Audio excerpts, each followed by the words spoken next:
अगला टॉपिक बा भारत के भूगोल। भारत के भूगोल में हमनी के पढ़े के बा सामान्य जानकारी। कही कि भारत कौन गोलार्ध में स्थित बा, तो उत्तरी गोलार्ध में स्थित बा।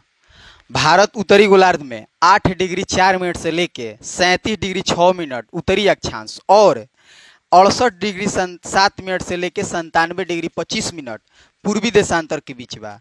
जबकि कही कि संपूर्ण भारत के अक्षांशीय विस्तार कितना बा, तो 6 डिग्री 45 मिनट से लेके 37 डिग्री 6 मिनट उत्तरी अक्षांश के मध्य बा।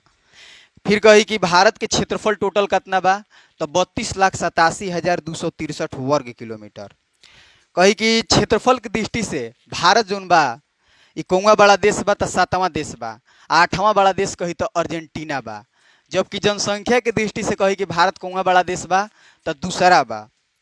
अब फिर कही कि भारत के क्षेत्रफल संपूर्ण विश्व के क्षेत्रफल के कितना परसेंट बा, तो 2.42% बा। वही कही कि विश्व के कितना परसेंट बा, तो 17.5% बा। आगे कही कि भारत के उत्तर से दक्षिण के विस्तार कितना बा। उत्तर से दक्षिण के विस्तार कही तो 32-14 आ पूरब से पश्चिम के कही तो 29-33।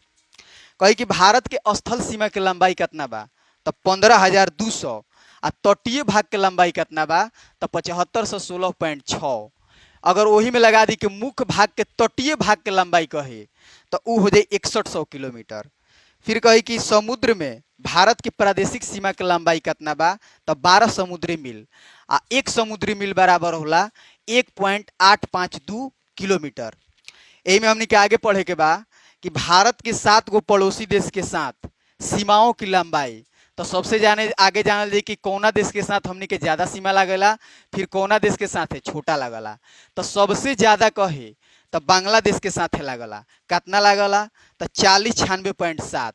सबसे कम के बात कहे तो अफगानिस्तान के साथ लगला, कितना लगला, तो 106 किलोमीटर।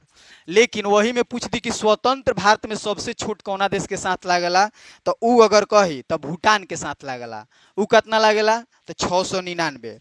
अब कही कि चीन के साथ कितना लगला, 3488 किलोमीटर। पाकिस्तान के साथ कितना लगला, तो 3323 किलोमीटर। फिर कही कि नेपाल के साथ कितना लगला, तो नेपाल में 3 अक्षर बा, तो 17×51 यानी कि 1751। फिर कही कि म्यांमार के साथ कितना लगला, तो 1643 किलोमीटर।